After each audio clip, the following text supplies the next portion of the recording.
Agora que você já viu como é a coleta de um sedimento, vamos dar uma olhada na sua análise. O material coletado seguiu então para o laboratório do Unifiel. Aqui nós temos a caixa que veio de campo com as amostras de água, as amostras de sedimento, no caso, que vieram. Todas elas vieram refrigeradas. Isso aqui é um material específico, aqui para se manter refrigerado por várias horas. Então a temperatura dessa caixa aqui está mantida em torno de 4 graus Celsius, né? Justamente para preservar as amostras do transporte de campo até o laboratório. Agora, a partir disso daqui, nós vamos então fazer os tratamentos específicos, tanto para as amostras sólidas, que seriam as amostras de sedimento, cada um tem um tratamento específico conforme o tipo de constituinte que vai ser analisado, quanto as amostras líquidas, no caso, por exemplo, elas vão ser filtradas e depois então vão ser armazenadas em geladeira até o momento da análise. Bom, agora depois de ter trazido as amostras para o laboratório, então nós vamos fazer os primeiros procedimentos antes de fazer as análises dos constituintes.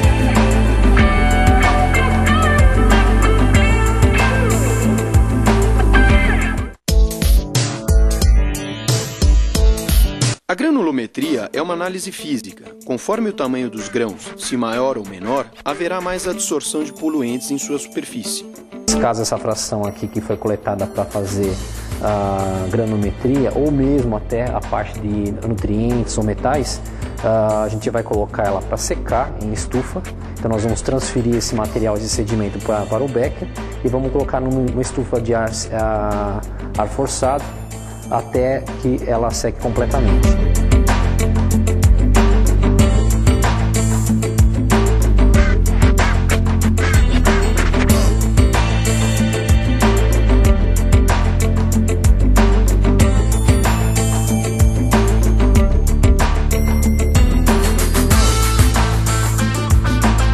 Como a gente pode perceber, a amostra ela tem grande quantidade de água, né? Então ela vai estar secando, então a gente vai ver que o volume vai se reduzir bastante aqui no caso. Então assim como essa amostra, a gente vai fazer com as outras e sempre anotando o número do ponto.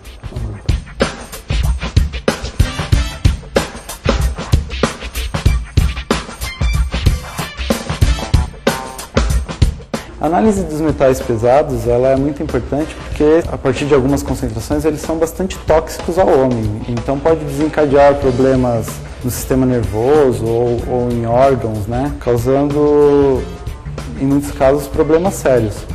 Perguntei então ao Silvio se havia prazo de validade para a análise de um sedimento.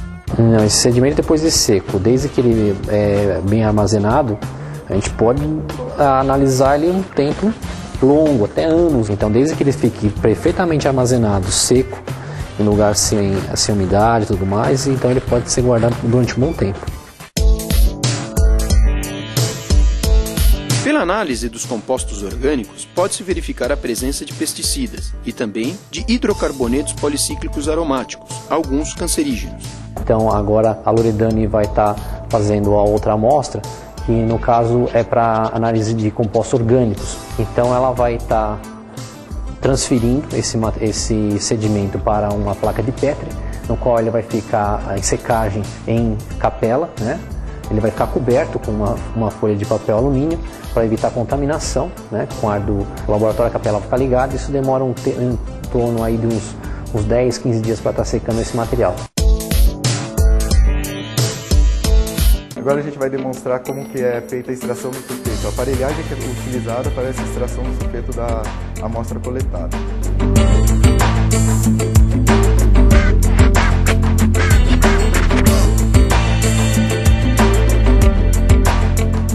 A presença dos sulfetos propicia a retenção de metais pesados no sedimento e indica também que ele está anaeróbio. A amostra foi armazenada em geladeira e depois foi colocada numa câmara de nitrogênio, onde ela foi pesada e uma pequena porcentagem dessa foi colocada nesse frasco borbulhador, onde foi adicionado um ácido e ocorre a entrada do gás nitrogênio. Essa amostra depois libera gás sulfídrico que sobe e é armazenado nesse frasco, onde depois é utilizado para a análise da concentração do sulfeto num aparelho chamado espectrofotômetro.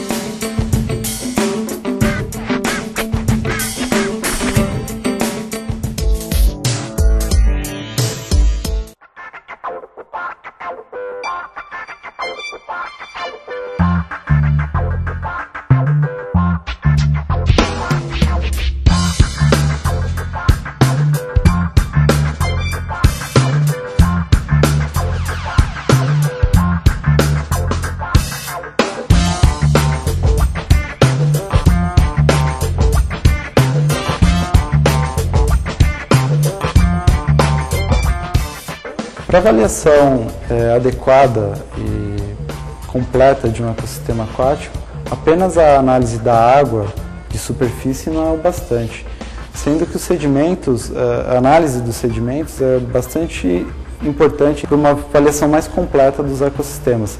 Olha, a Unifel tem sido um parceiro fundamental nosso aqui, viu? Principalmente na análise de sedimentos, né? Para você avaliar, a hora que você analisa os sedimentos, você tem o RG do manancial. Bom, considerando todas as análises que foram feitas das amostras, tanto de água quanto de sedimento, coletadas lá na represa Pedro Baite, nós podemos inferir que as condições da represa Pedro Baite estão ótimas. Então a qualidade da água desse manancial é muito boa, que está sendo utilizada para captação, para depois tratamento e abastecimento público pela Sabesp. Então isso demonstra a importância de ter-se um reservatório que fique dentro de uma área preservada, como é esse o caso, que a represa Pedro Baite fica exatamente dentro de uma reserva florestal, o caso da reserva do Morro Grande. Então, essas áreas protegidas, elas acabam evitando a influência humana, né, que possam estar com relação a influentes, que possam ser jogados dentro da represa, prejudicando a qualidade das águas. E com isso, então, a qualidade desse reservatório acaba sendo ótima em comparação a outros, como a represa Bines ou Guarapiranga, que abastece também a Grande São Paulo. Como vocês puderam perceber, a correta análise de um manancial depende de uma série de fatores e de uma série de profissionais, como, por exemplo, um químico.